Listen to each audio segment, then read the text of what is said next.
I just got done driving 21,000 miles in less than 1 year in an all-electric vehicle, the Ford Mustang Mach E. I drove from Western New York to Texas to California to Colorado, back to Western New York. I experienced all sorts of superchargers, charging stations, the whole EV community, and had a major breakdown in North Dakota, which left me stranded for 10 whole days. I put together this video to help you guys considering an EV purchase, and I hope at the end of this video you guys consider liking and subscribing for future content. As I mentioned, I just got done driving 21,000 miles in less than 1 year. This was a combination of commuting to work before quitting my job in March to travel across the United States. I've experienced an EV as a daily standard commuter and experienced it as a long-distance off-road camper. From first-hand use of an EV for every purpose and weather condition, I assembled a list of all the pros and cons which clearly give you the reality of living with an electric vehicle. I purchased an EV because of the perceived savings, and including the $7,500 federal tax credit and $500 state credit, not always available. But while working, I did make enough to benefit from the tax savings. Making less than $75,000 a year, depending on your tax liabilities, you are unlikely to qualify for the full tax savings. So it really depends on how much you're making. You have to make enough to benefit from those savings. So I assume also the cost of electricity would be cheaper than gas, but that's not always the case, and I'm going to prove to you just that. What I found out is that the cost to charge your vehicle at fast chargers is just as expensive as gas. While charging at home, you benefit the most in savings when charging during your electricity's non-peak hours. So what's the issue? Charging at home is possible through a standard wall outlet, but the battery will only charge roughly 3 miles per hour. Talk about a huge inconvenience. Depending on the length of your commute, you may not have and you may not be able to complete an entire week. My daily commute was a total of 60 miles, and occasionally I had to visit a fast charger, especially during the winter months. I live in Buffalo and it got very, very cold. So what you're left with doing is hiring an electrician to install a 240 volt circuit, and depending on what your house needs, this would cost roughly $400 to $1,700. And if you need to bring service to like a specific spot, maybe your garage is not attached and doesn't have electricity, you're looking at $1,800 to $2,500. And remember that certain towns have permits, or condo associations require permits that cost extra. Also, the type of cord that comes with the vehicle, you need to check and make sure what type of cord that is and plug-in connection. Like for the Ford Mustang Mach E, the J1772, and the Tesla charging, you need to make sure that it's safe, it won't start a fire. Check the electric capacity, the cable length. Especially if you're buying a used EV, you need to check the charger that's coming with that vehicle and make sure it even works. So just some other things to keep in mind too, this could very well raise your home insurance costs because the fire hazard, the perceived fire hazards that EVs present, it may cause friction between you and your landlord and maybe resulting in a higher cost of living increase because of this perceived fire hazard being parked in their driveway. And also your condo association, maybe they don't want it, maybe there's additional fees there. And the other additional cost is simply for you to insure an EV or an electric vehicle. It was costing me $1,600 per year to insure the Ford Mustang Mach E, whereas my new vehicle, I'm not going to reveal what kind it is yet, is only costing me $880 per year. So the other problem with EVs is the extreme range loss, especially during cold weather, which increases your costs. So during cold weather, if you're losing range because of the cold, you're obviously having to charge more and make up for that, increasing your costs. Cold weather drains the car's batteries fast, and running the heat will drain it even faster. At times during the winter, I would often just turn off the heat. I had a pair of gloves and a hat. I had hand warmers, so I didn't have to run the heat and encounter range anxiety. To counter this problem, Ford suggests to turn on the heated seats and heated steering wheel, but in my case, my vehicle didn't come equipped with that, and it is an additional cost to you, and we all know what happens.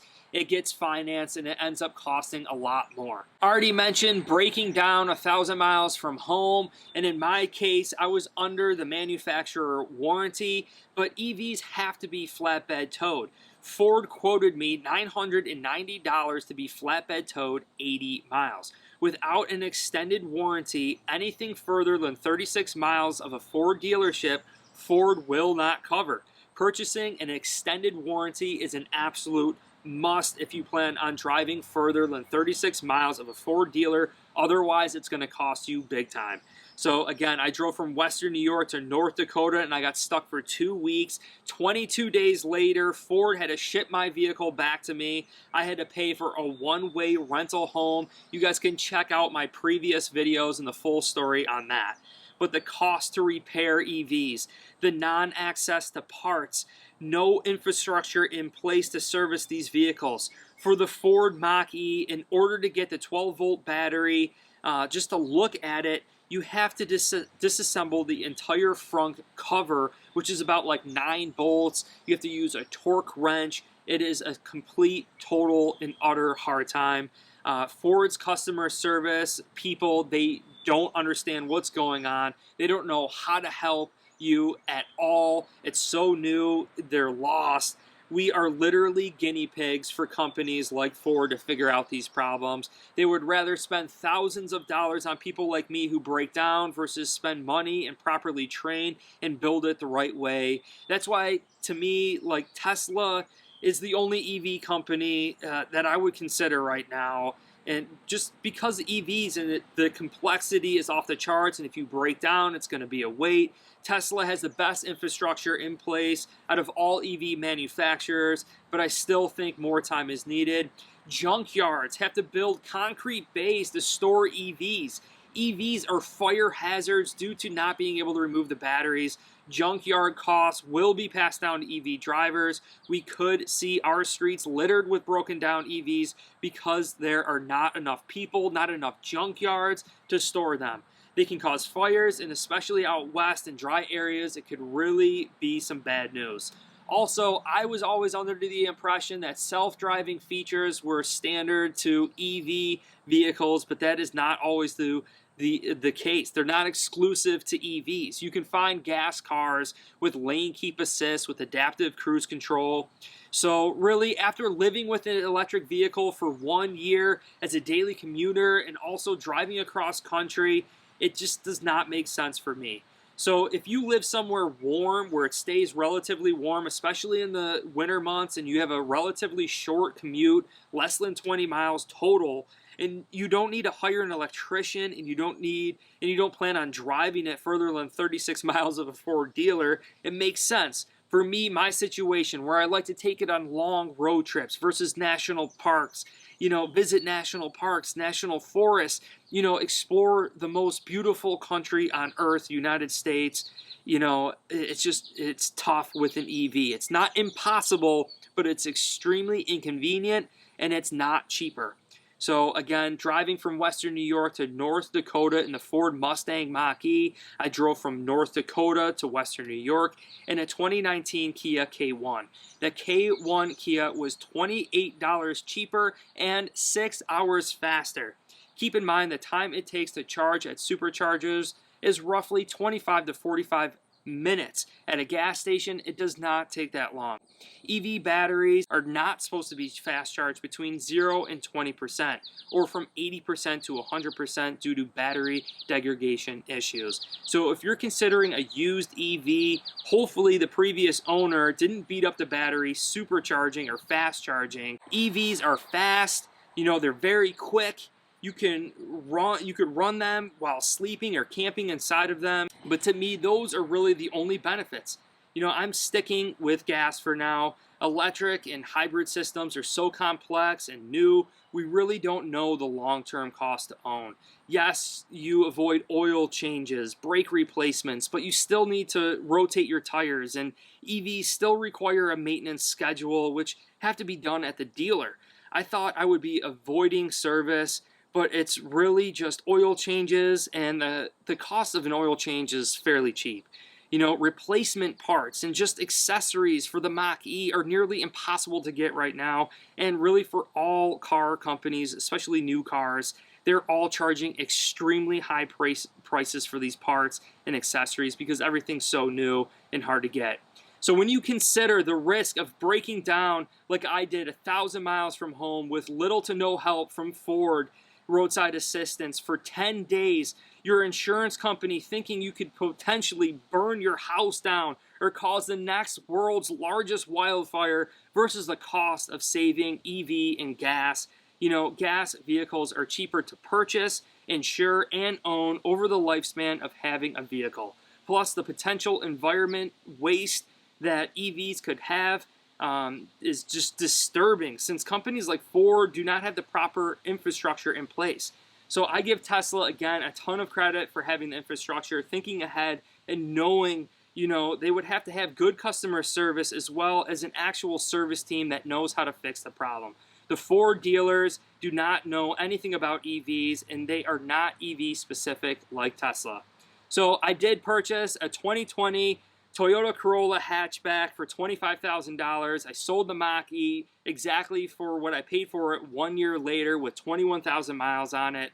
It didn't drop in value, but that is because of the current circumstances. And as time goes on, I think EVs and cars, they're not going to hold the same values as much. So I traded the Mach E in now, especially after this breakdown and knowing everything that I know, for a Toyota Corolla, and now I don't have a car payment.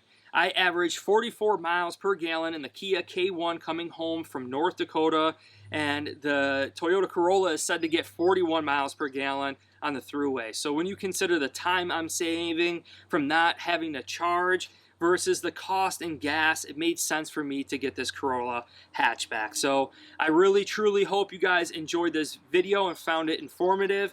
I'm leaving shortly to camp in my Toyota Corolla hatchback to travel across country to continue on the trip that was supposed to happen in my EV. But please consider subscribing, joining me on this adventure. If you guys found this video helpful in your decision to purchase an EV, please let me know in the comment section below. Also, don't forget to hit like, subscribe. Guys, think carefully before purchasing your next electric vehicle. Take care. Bye. There it is. See you later, Mach E.